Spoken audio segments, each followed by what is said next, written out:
नमस्कार, मैं प्रकाश जैन। आत्म तत्व के माध्यम से पार्ट 3। आत्मा यदि किसी जीव की बलि दी जाती है या उसको मार दिया जाता है या उसे काट कर खा लिया जाता है, तो जो जो भी व्यक्ति उस शरीर को खाता है, तो वो आत्मा उस शरीर के उस व्यक्ति के पीछे लगी रहती है और बार-बार व्याधियाँ, रुकावटें पैदा करती है, उस जिससे कि उसके कार्यों में जिससे कि वो परेशान होता रहता है। तो इस तरह से किसी भी पशु या व्यक्ति की बलि नहीं देनी चाहिए या किसी भी पशु को काटकर नहीं खाना चाहिए, क्योंकि उसकी आत्मा जो है, वो हमेशा उस व्यक्ति के पीछे लगी रहती है, जिसके द्वारा ये घृणित कार्य किया गया है और वो उस व्यक्ति को परेशान करती रहती है, जब तक कि उसे दूसरा शरीर प्राप्त नहीं हो जाता, जब तक कि उसकी लाइफ के एज के जो दिन हैं, उम्र के जो दिन हैं, वो पूरे नहीं हो जाते, तब तक वो आत्मा उसको परेशान करती रहेगी और वो इस तरह से परेशान होता रहेगा।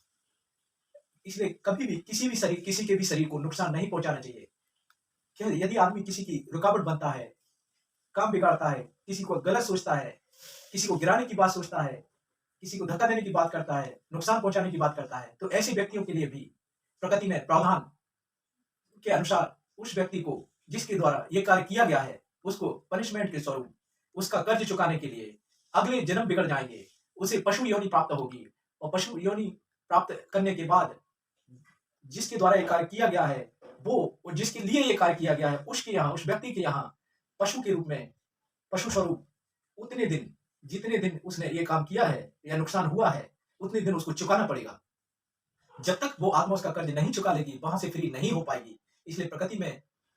फूलों को तोड़ना, जैसे कि मतलब किसी पेड़ को काटना या या हरे वृक्ष को काटने पर ये नुकसानदायक होती है। मुर्गा-बकरों की बलि दे देना, काट देना और जब तक उसका शरीर है, तभी तक वो आत्मा, उसकी आत्मा सुरक्षित रहेगी। जब उसका शरीर खा लेंगे या काट देंगे, तो फिर वो आत्मा बन के उसे श्राप देती रहती है और उसके पीछे लगी रहती है, जिसने ये घृणित कार्य किया है। तो ऐसे कार्यों को हमेशा परहेज़ करना चाहिए। हाँ, ऐसे कार्यों से हमेशा दूर रहना चाहिए, जिससे कि ईश्वर के बनाए हुए रूल्स को हम फॉलो ना करें और ईश्वर के बनाए हुए रूल्स हैं, उसको मजबूत बनाने का कार्य हमें करना चाहिए और बुरे कामों से बचना चाहिए।